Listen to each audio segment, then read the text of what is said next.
Last week I was doing a presentation, a nightly webinar on Agile, Lean, and Six Sigma for the ASQ section in Phoenix.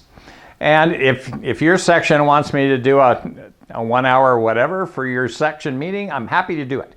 But anyway, in this section meeting, we broke out into some workrooms, and one gentleman asked me, he asked, have you ever worked with Bitcoin? And I said, well, no. But what's Bitcoin? It's a financial transaction. So it's just like any other financial transaction. Money, right, is exchanged. And there's a chance for it to go wrong. There's a chance for fraud. There's a chance for different things that you could work in there, right? But Bitcoin is no different from bucks to me. And that's probably one of my weirdnesses, is that when I look at processes, I don't care what's going through them. It could be pistons, it could be people, it could be bucks, it could be Bitcoin, right? It could be anything you can imagine. Buns being manufactured for one of the leading chains, right? Because they have to do statistical process control on the size of the shape of the buns, right?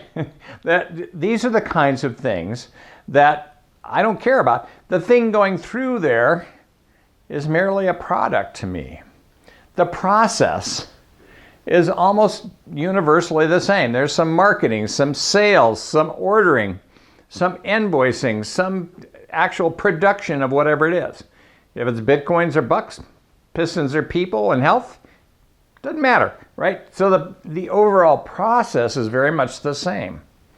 And customers may use different lingo and jargon and talk about things in different ways. Well, what about HAIs? Well, hospital-acquired infections. Okay, well, now I know what that is.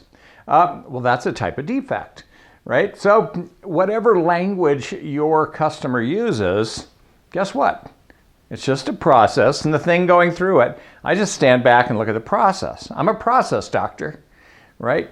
I don't have to know everything about your product to understand your process. So that's my improvement insight for this week. Step back, look at the process. Don't get all caught up in what the product is. Bitcoin or bucks, people or pistons, it does not matter, right? Let's create a hassle-free America, hassle-free healthcare. Let's go out and improve something this week.